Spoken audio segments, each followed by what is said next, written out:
Deus seja louvado. Eu quero agradecer a Deus nesta manhã. Esqueci de contar uma obra, irmãos. Eu estava vindo de São Paulo e com o meu carro, graças a Deus, tudo em perfeito estado. Havia feito a vistoria. Estava eu, minha esposa, meus filhos e mais um irmão, que tinha recente se formado em advogado. Naquele momento, irmãos, houve um problema no veículo, mas não era... Eu achei estranho, o veículo ele não estava no seguro total. Eu não tinha como tirá-lo dali, e aquele veículo ficou encostado naquele acostamento. O tempo começou a se fechar para uma grande tempestade e eu saí do carro para procurar ajuda e percebi que eu estava num lugar meio isolado e muito longe do posto. E começou já aquelas gotas grandes de chuva e o Senhor me fez saber de orar. Poderia orar dentro do carro, mas porém senti de deixar a minha esposa e meus filhos no carro e chamei aquele irmão. E do lado de fora do carro, então, dobrei o meu joelho e fiz uma oração e pedi ao Senhor que dissipasse aquela tempestade. Eu quero agradecer a Deus, irmãos, que veio um vento de repente e aquela tempestade foi se dividindo e o Senhor limpou aquele céu rapidamente. Eu consegui chegar até o posto, era um mecânico de caminhão, ele não era de carro, mas ele foi até lá para ver o que estava acontecendo. Ele olhou e disse: olha, eu não sei o que se trata, tem que esperar um mecânico. Mas em todo caso, vamos fazer o seguinte, deixa eu dar uma olhada. Ele falou: nunca havia acontecido uma coisa dessa com um carro desse, ele falou. Essa peça aqui, mas você tem sorte que essa peça aqui eu tenho ela.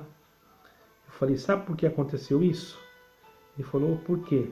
Por causa de você, porque você serve a Deus, você é crente, e você não vai mais servir a Deus, você não está servindo a Deus, tomou caminhos errados.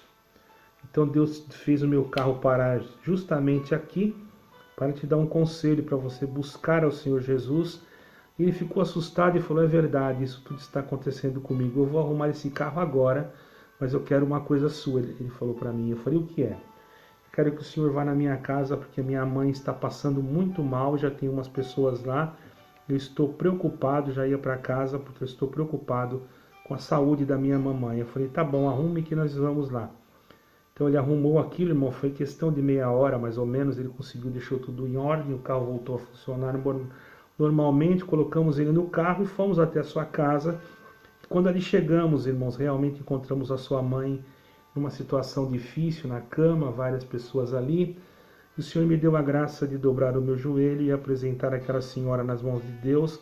Não me recordo se a ungi ou se somente pus a mão em posição de mãos, mas o que importa não é isso. O que importa é que o Senhor Jesus foi glorificado, que após a oração, para a honra do Senhor Jesus, não minha, que eu não sou nada, aquela senhora se levantou totalmente liberta, irmãos.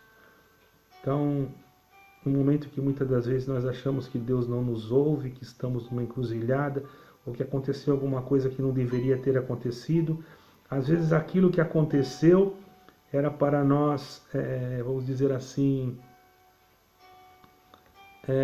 entendermos que aquilo era plano de Deus para uma salvação ou para uma libertação de uma alma. Sinto de contar esta obra e irei fazer uma pequena oração. Nosso Deus, nosso Pai, em nome do Senhor Jesus, o verdadeiro homem e verdadeiro Deus, estamos aqui na Tua presença para pedir que Tu nos abençoe na exortação desta santa palavra, que nos coloque palavras de conforto na nossa boca, para aqueles que estão necessitados, porque passamos tempos difíceis. Apresentamos os filhos dos Teus filhos, aqueles que têm filhos no exterior, aqueles que estão viajando, os que estão passando por alguma dificuldade, enfermidade.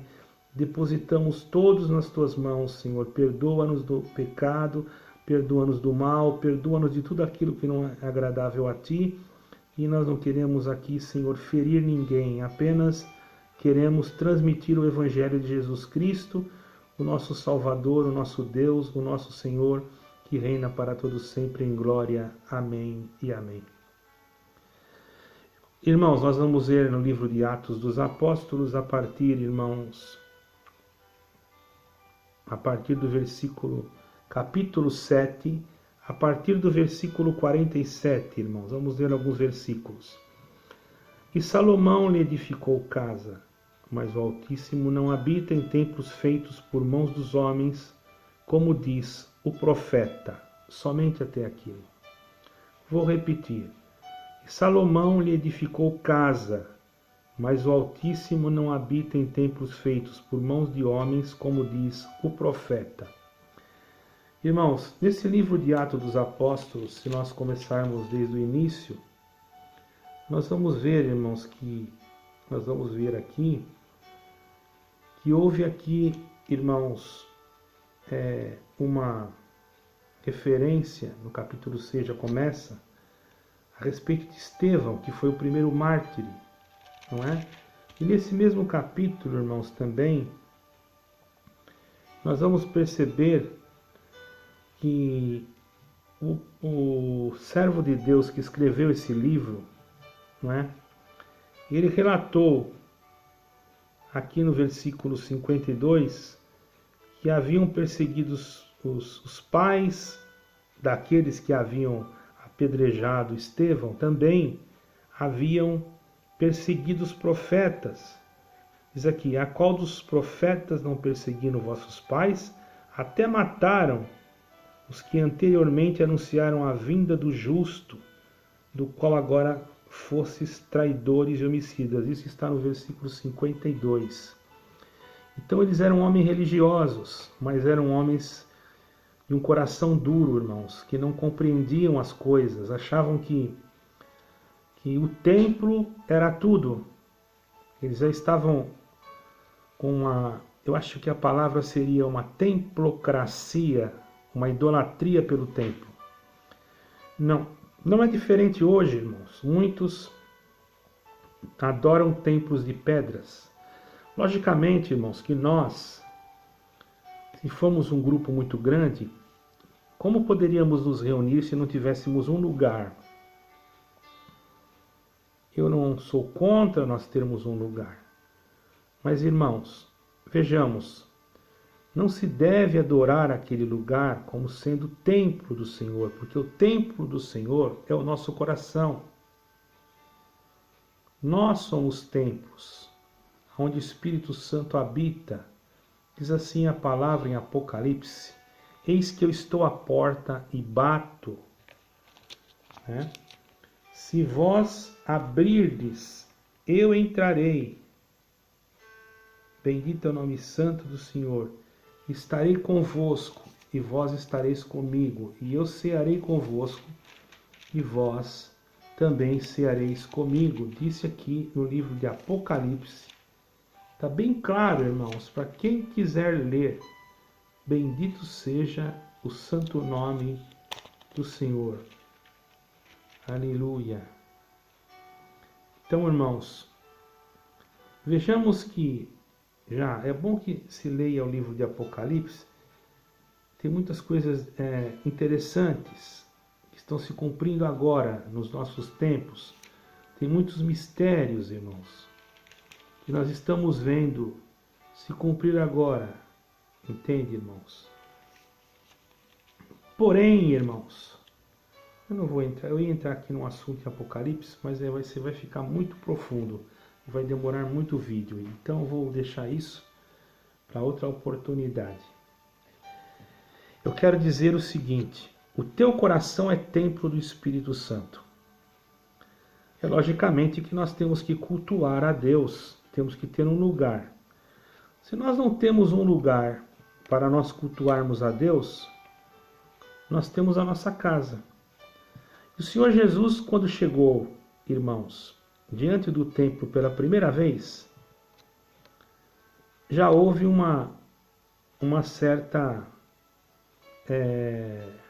certo conflito, porque o Senhor Jesus, ele não admitia e não admite que a casa do Senhor, a casa de oração, seja um comércio. Então, quando ele chegou ali, diante daquele templo, que já tinha sido destruído, já tinha sido construído de novo por Herodes, e ali ele viu, irmãos, um grande comércio. E ele, naquele momento, tomado pelo Espírito de Deus, porque ele é o verdadeiro homem, o verdadeiro Deus, pegou de um chicote e derrubou todas as mesas dos cambistas e disse assim: vós fazeis da casa do meu pai casa covil de ladrões e salteadores. Ele não falou, vós fazeis do templo do meu pai. Ele falou, vós fazeis da casa do meu pai. E ele disse assim, e a casa do meu pai será chamada por todas as gerações casa de oração. Então, onde nós nos reunimos é uma casa de oração. Se você tem um espaço na sua casa e você quiser se reunir com a sua família, ali é uma casa de oração. Se você tem um ministro evangélico que quer fazer um culto na sua casa, ali é uma casa de oração. Agora, se tem uma igreja formada, logicamente que nós não estamos aqui destruindo a ideologia de cada um. Nós estamos aqui colocando a nossa opinião a respeito do que está acontecendo nos últimos dias. Homens construindo palácios no momento de uma pandemia, homens construindo grandes prédios, derrubando grandes prédios, como já é chegado ao meu conhecimento, no meio de uma pandemia, em algum país que eu não vou citar nomes, se derruba prédios enormes e se reconstroem outros para serem melhores, mesmo no meio da pandemia, sabendo que determinada nação está sofrendo até uma condição de haver fome na terra. Não sei se vocês sabem, mas já existem programações para fazerem carnes sintéticas, porque está sujeito a faltar até carne no planeta Terra daqui a alguns anos. Por isso, irmãos, vejamos a ignorância desses homens. Ao invés de construir esses grandes templos, derrubarem templos que são bons, que dá ainda para atender a necessidade do povo, eles vão lá, derrubam e querem construir outro melhor. Com qual dinheiro, irmãos? Eles dizem que não tem, com o dinheiro do povo. Como não tem? Como que muitos viajam, irmãos? Não tem nada a ver com isso. Muitos desses líderes que dizem que não ganham, né? Que quando a pessoa ganha da denominação alguma coisa, por oferta missionária, etc., até, irmãos, pode-se dizer que há uma explicação. Mas a pessoa tem lojas, tem carros, tem isso, tem aquilo, antes de ter o cargo ministerial. Depois que adquire o cargo ministerial, ou melhor, antes não tem nada, depois que adquire, aparece com tantas coisas. Prendas, presentes de amigos que querem também fazer parte do convívio ministerial para poder adquirir dos menos favorecidos, porque são ensinados a não ler as Escrituras, a não estudar no sentido, não para pregar, eu acho até, eu estou pregando essa palavra, eu não estudei, não fiz rascunho, não fiz esboço, nada. Não sou contra, isso aí é um problema de cada pregador, cada um tem a sua forma de explicação, e cada um tem o seu meio. Eu não tenho nada a ver com isso, porque isso não é da minha alçada, cada um faz como achar. Eu prefiro ler e aquilo que o Senhor me põe em mente falar. Mas uma coisa eu digo para vocês, irmãos, tem muitos que estão dizendo que não ganham nada, estão desviando dinheiro de coletas, usando as suas organizações, eu não vou chamar nem de igreja, em outros países, para fazerem lavagem de dinheiro. E seria bom que isso fosse investigado, porque a Igreja de Cristo, a verdadeira Igreja de Cristo, não pode ser corrompida por maus obreiros, por homens que mentem e depois querem se passar por santos, mas infelizmente tem muitas pessoas grandes por trás deles, e se você falar, você pode ser punido ou até mesmo cortado, certo? Existe, claro, aqueles que têm que ser punidos, mas existem tantos tipos de punições, mas as denominações que punem desta forma mais severa para a pessoa não voltar mais, são as denominações que realmente têm algum problema e não querem que aquela pessoa volte mais, porque eles sabem que aquela pessoa sabe muito e vai lhes trazer problema. Então aqui eu não estou citando nomes de denominações, mas é fácil você saber quem e da onde eu estou falando. Quando você olha o comentário, você já sabe. É só você rastrear o comentário, descobrir de onde saiu e você já vai saber que aquela pessoa é da igreja que eu falei. E eu não falei, mas indiretamente a pessoa se sente com desejo de retrucar, ou de ofender, ou até de xingar. Como você não fala o nome da denominação, a pessoa não pode ser processada, porque eu não citei nome de ninguém. A pessoa não pode ser retirada do seu canal, porque eu tenho direito de expressão dentro da Constituição, e não citei nome de nenhuma pessoa. Apenas falei que o Senhor Jesus não quer que a sua casa seja casa de comércio.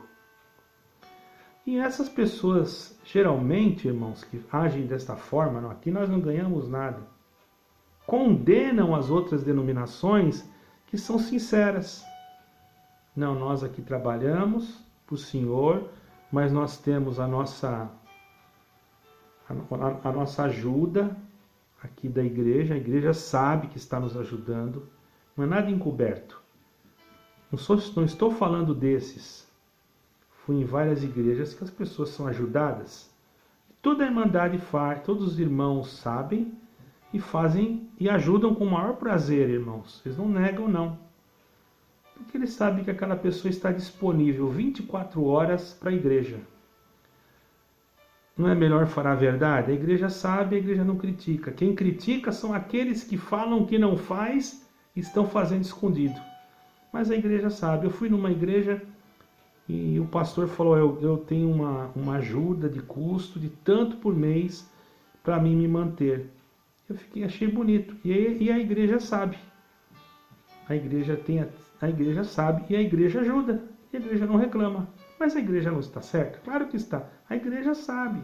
Ele não está ganhando para pregar o evangelho. Ele está ganhando para se subsistir. Ou será que o Senhor Jesus Cristo, quando estava na terra, não tinha lá Judas também, que carregava as moedas? Quem que dava a moeda para Judas? Ele roubava de alguém, irmão? Judas roubou a moeda para ele mesmo. Mas quem dava a moeda para ele, dava para ajudar os apóstolos, que nem igreja não tinha.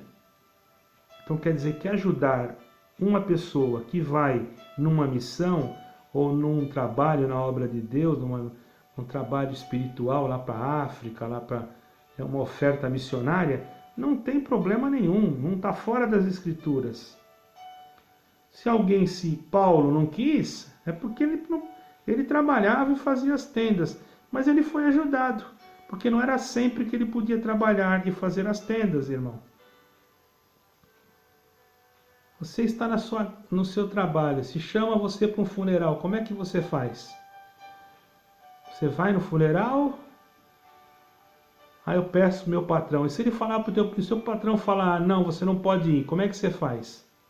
Irmão, sejamos sensatos, falamos a verdade, porque nada há contra a verdade, irmãos. Santo é o Senhor.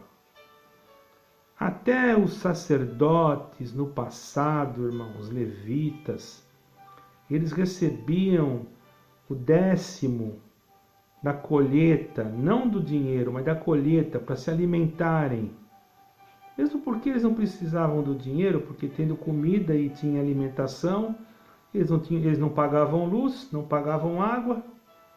Se nós vivêssemos naquele tempo e fôssemos sacerdotes, nós não íamos precisar de dinheiro, apenas da alimentação. Irmãos, seja sábio e não fique julgando as outras denominações porque alguém recebe alguma coisa. Agora, eu sou contra pessoas que fazem da palavra de Deus um comércio, um balcão de negócios. E geralmente igrejas que dizem que não ganha nada usam de subterfúgios, entrando em pirâmides financeiras, envolvendo o número de irmãos que têm dinheiro e colocando dentro dessas pirâmides que muitas das vezes são falcatruas, crimes contra a Polícia Federal e contra até nações, e lavam o dinheiro, irmão, dizendo que está mandando para um país e manda lá para a Suíça, não sei para onde.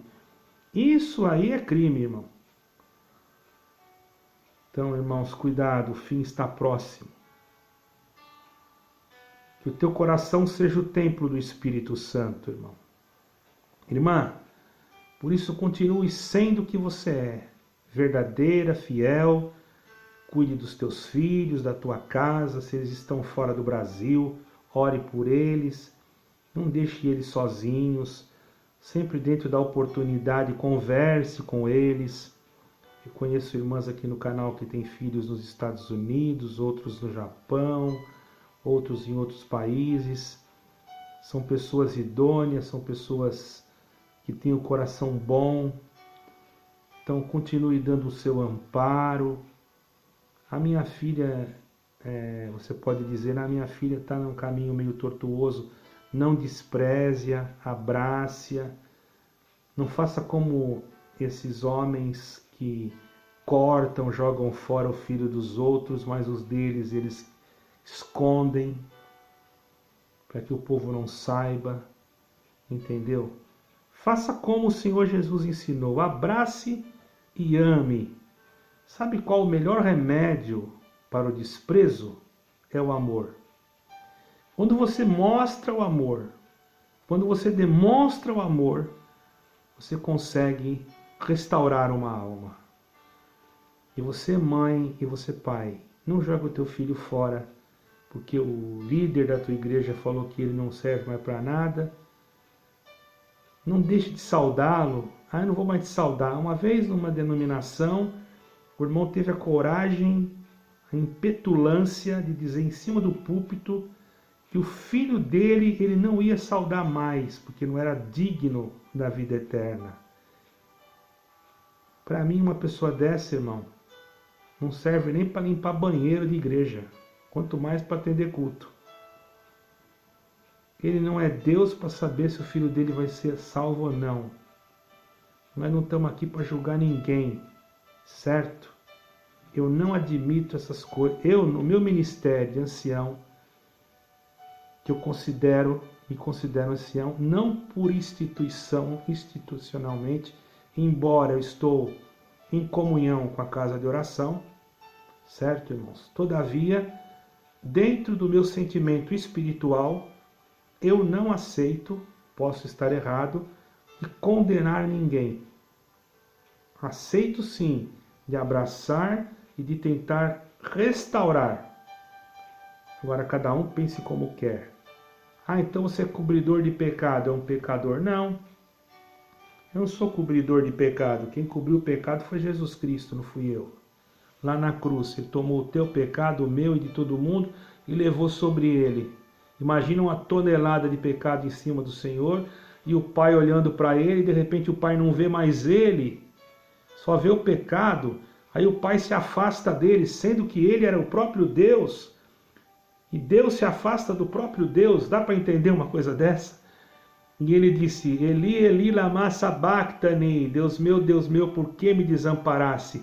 E o peso do pecado, que era tanto, que cobriu ele na cruz, fez com que ele descesse nas partes mais profundas da terra, no Hades, e jogasse o teu pecado e o meu, descobrindo, aleluia, Bendito é o nome santo do Senhor. A nossa vida de pecado e dando para nós uma liberdade de termos a santidade. E venceu ainda Lucifer, porque diz a palavra que o inferno tremeu. Está escrito num hino aí, aleluia, que ele venceu as hostes da maldade.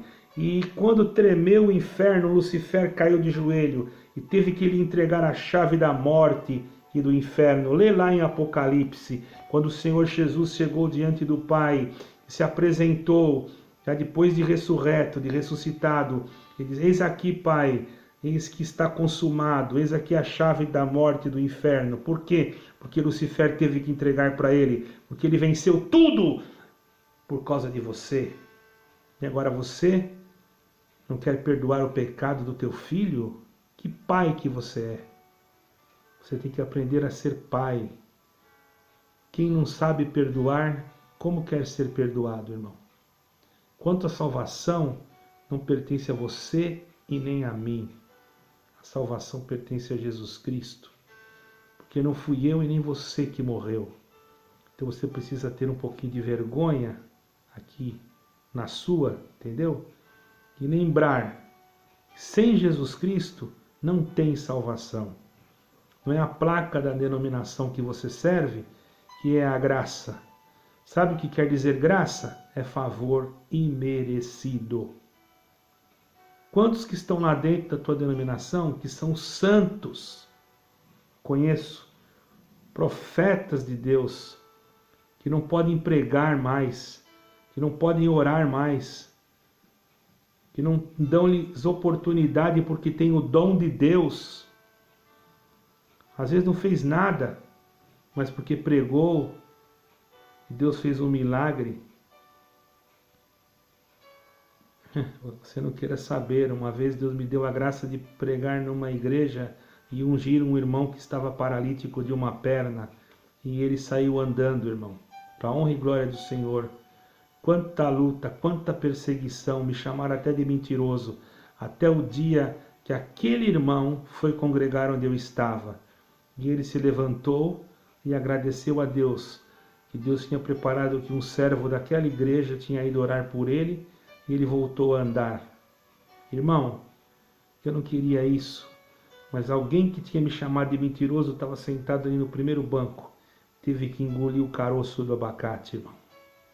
Dá glória a Deus, porque se você não acredita em milagre, não atrapalhe em quem acredite. Se você não gosta de virtude, não atrapalhe quem goste. Eu não sou barulhento, já fui muito barulhento, mas a gente vai desenvolvendo o dom de Deus conforme a gestação espiritual na nossa alma. O Espírito de Deus nos aperfeiçoa, não porque somos melhores, mas porque somos diferentes. Diferentes do quê? Daqueles que querem matar, condenar e destruir. Nós queremos salvar, fazer o que o Senhor Jesus nos ensinou. Deus abençoe a todos. Depois você lê esse capítulo inteiro. Que a paz de Deus e a graça do Senhor Jesus reinem entre todos nós para sempre. Amém e amém.